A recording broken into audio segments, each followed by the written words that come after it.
Keshavapura police ಠಾಣೆಯಲ್ಲಿ 1ನೇ ತಾರೀಕು ಒಂದು ಘಟನೆ ನಡೆಯುತ್ತೆ. ಅಲ್ಲಿ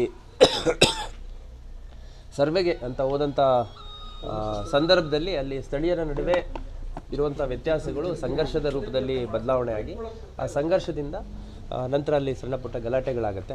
ಆ ಗಲಾಟೆಗಳ ನಂತರ ಪರಿಸ್ಥಿತಿಯನ್ನು ನಮ್ಮ ಅಧಿಕಾರಿ ಸಿಬ್ಬಂದಿಗಳು ಭೇಟಿ ಮಾಡಿ ತಿಳಿಗೊಳಿಸಿದ ನಂತರ ಪ್ರಕರಣಗಳು ದಾಖಲಾಗ್ತಾ ಹೋಗುತ್ತೆ. ಆ ಎಲ್ಲ ಪ್ರಕರಣಗಳ ಹಿನ್ನೆಲೆಯಲ್ಲಿ 5ನೇ ತಾರೀಕು ಅಂದರೆ ಮೊನ್ನೆ ಈ ಪ್ರಕರಣದ ಪ್ರಮುಖ ಆರೋಪಿ ಏನಿದ್ರು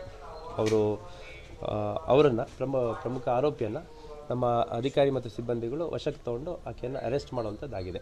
ಈಕೆ ಅರೆಸ್ಟ್ ಆಗಿರುವಂಥದ್ದು ಒಬ್ಬರು ಪ್ರಶಾಂತ್ ಬೊಮ್ಮಾಜಿ ಅನ್ನುವಂಥ ಅಲ್ಲಿ ಸ್ಥಳೀಯರು ನೀಡಿದಂಥ ಫಿರ್ಯಾದಿನ ಮೇಲೆ ಆಕೆಗೆ ಅರೆಸ್ಟ್ ಮಾಡಿರುವಂಥ ಪ್ರಕರಣದಲ್ಲಿ ವಿಕ್ಟಿಮ್ ಯಾರಿದ್ದಾರೆ ಅವರಿಗೆ ಹಲ್ಲೆ ಮಾಡಿರುವಂಥದ್ದು, ಕತ್ತಿ ಚಿಕ್ಕಲಿಕ್ಕೆ ಪ್ರಯತ್ನ ಮಾಡಿರುವಂಥದ್ದು ಮತ್ತು ತನ್ನ ಪ್ರೈವೇಟ್ ಪಾರ್ಟ್ ಭಾಗಕ್ಕೆ ಹೊಡೆದಿದ್ರು ಅನ್ನುವಂಥದ್ರ ಹಿನ್ನೆಲೆಯಲ್ಲಿ ಸಾಕ್ಷ್ಯಾಧಾರಗಳು ನಮಗೆ ಕಂಡು ಬಂದ ಹಿನ್ನೆಲೆಯಲ್ಲಿ ಆಕೆಯನ್ನು ಅರೆಸ್ಟ್ ಮಾಡಿದ್ದಾರೆ.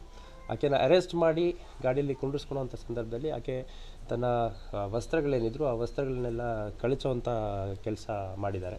ಆ ಸಂದರ್ಭದಲ್ಲಿ ನಮ್ಮ ಮಹಿಳಾ PSIಗಳು ಮತ್ತು ನಮ್ಮ 7ರಿಂದ 8 ಮಹಿಳಾ ಸಿಬ್ಬಂದಿಗಳು ಇದ್ದಾಗ್ಯೂ ಕೂಡ ಆಕೆ ತನ್ನ ಬಟ್ಟೆಯನ್ನು ಕಿತ್ತೆಸ್ತಿದ್ದಾಳೆ. ಆ ನಂತರ ಹೌದು, ಈ ವಸ್ತ್ರಗಳನ್ನು ಆಕೆನೇ ವಿವಸ್ತ್ರಗೊಳಿಸ್ಕೊಳ್ಳುವಂಥ ಕೆಲಸ ಆಕೆನೇ ಖುದ್ದಾಗಿ ಮಾಡಿಕೊಂಡಿರುವಂಥದ್ದು. ಆಮೇಲೆ ನಮ್ಮ ಸಿಬ್ಬಂದಿಗಳು ಅಲ್ಲಿ ಸ್ಥಳೀಯರ ಸಹಾಯದೊಂದಿಗೆ ಒಂದು ಬೇರೆ ಬಟ್ಟೆಯನ್ನು ತಗೊಂಡು ನಮ್ಮ ಸಿಬ್ಬಂದಿಗಳೇ ಹಾಕಿಸಿ ನಂತರ ಆಕೆಯ ಮೇಲೆ ಅರೆಸ್ಟ್ ಫಾರ್ಮ್ಯಾಲಿಟೀಸ್ ಏನಿದೆ ಮಾಡಿ 5ನೇ ತಾರೀಕು ಅರೆಸ್ಟ್ ಮಾಡಲಾಗಿದೆ. ಈಕೆ ಈಗ ಸದ್ಯ ಜುಡಿಷಿಯಲ್ ಕಸ್ಟಡಿಯಲ್ಲಿದ್ದಾರೆ.